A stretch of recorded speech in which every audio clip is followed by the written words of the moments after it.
Сәлеметсіңдер ме 7-ші сынып оқушылары? Денелердің өзара әрекеттесуі бөлімі бойынша жиынтық бағалау, 2-ші тоқсанның 2-ші бөлім бойынша жиынтық бағалауы балар. Барлығы 7 тапсырма. Жалпы нұсқа видеоның соңына дейін қараңыздар. 7 тапсырманың барлығын орындайтын боламыз. Түсінбеген жерлеріңіз болса, комментарийға жазып сұрасаңыздар болады балар. Бірінші тапсырмада төменде берілген мысалдар арқылы инерция құбылысын түсіндіріңіздер дейді балар. Бұл жерде көлбеу жазықтықтың үстінде тұрған шарлары бар қорапша кенет қозғалған кезде шарлар алға қарай құлайды деп жазып қоясыздар.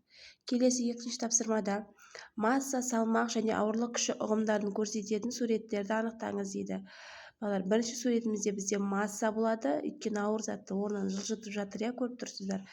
Екінші суретте ауырлық күші болады, топты төмен қарай бар күшпен лақтырып ойнап келе жатқан баланы көріп тұрсыздар. Үшінші суретте бізде салмақ болады, ол суреттен ақ көрініп тұр, балалар.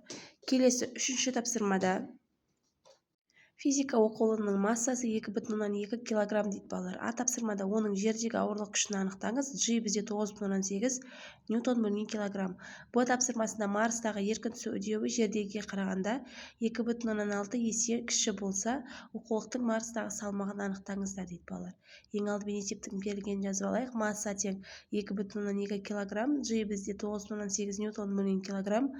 Марстағы бізде жердегін 2,6-ға бөлеміз. Сонда жауабы 3,7 метр бөлінген секунд квадрат болады балар.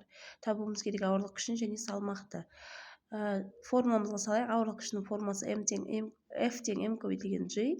2,2 килограммды көбейтеміз 9,8 ньютон бөлінген килограммға. Килограмм мен килограмм қысқарып кетеді. Сонда жауабы 21,56 ньютон шығады екен. Келесі салмақ табамыз. P тең mg деген формулаға саламыз. 2,2 килограммды көбейтеміз 3,7 метр бөлінген секунд квадратқа. Сонда жауабы 8,14 ньютон шығады екен балалар. Келесі бізде 4-ші тапсырмамыз. Жерде берілген мысалдарға деформация түрлерін ажыратып жазыңыздар дейді балалар. Бізде деформацияның 2 түрі бар тұғын, серпімді және пластикалық деформация.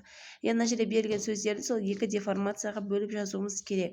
Бірінші сөз күміс қасықтың майысуы бізде пластикалық деформация, серппенің сығылуы бізде серпімді деформация, пластилиннің иілуі пластикалық, шегенің майысуы пластикалық, доп пішінінің өзгеруі пластикалық, сусын қалбырының майысуы пластикалық, әйнектің сынуы пластикалық, қорғасынның балқуы пластикалық, домбыра шегінің созылуы бізде серпімді деформация, шардың созылуы бізде серпімді деформация балар.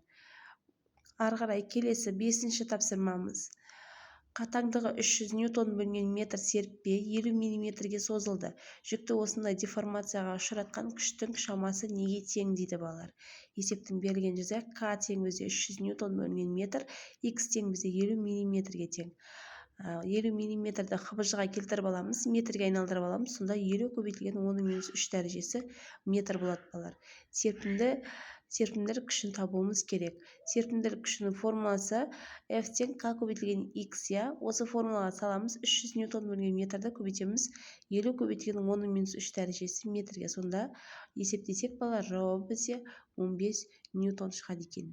Келесі 6-ші тапсырмамыз. Мына жерде берілген суреттерден біз үйкелістің түрлерін анықтауымыз керек. Үйкелістің негізі өзі 3 түрі бар. Тыныштық үйкелісі, домалау үйкелісі және сырғанау үйкелісі. Мына жерде тұрған 6 суретті сол 3 үйкеліске бөліп жазуымыз керек балар. Қараңыздар, А тапсырмасында бізде тыныштық үйкелісі. Бір орында тұр столымыз. Келесі Б-да бізде домалау үйкелісі сырғанатып алып кетіп бара жатқанын көріп тұрсыздар. С тапсырмасы сырғанау үйкелісі. Д тапсырмасы да сырғанау үйкелісі, баланың шаңғымен сырғанап кетіп баратыр. Е тапсырмасы домалау үйкелісі, велосипед айдап кетіп баратыр. Ф тапсырмасы бізде тыныштық үйкелісі болады екен. Бір орында тұрған тас балалар. Келесі соңғы 7-ші тапсырмамыз. Арқан тарту ойынына Арман, Қайрат және Есет қатысты. Арман арқанға 50 ньютон, ал Қайрат пен Есет әрқайсы 30 ньютон күш түсіреді дейді. А тапсырмасында Арман оңға қарай, ал Қайрат пен Есет солға қарай қозғалған болса, онда тең әрекетті күшті есептеңіз және бағытын көрсетіңіз дейді. Б тапсырмасында Арман мен Қайрат оңға қарай, ал Есет соңға қарай дейді. Қозғалған болса, онда тең әрекетті күшті есептеңіз және бағытын көрсетіңіздер дейді. есептің берілгені жазылды.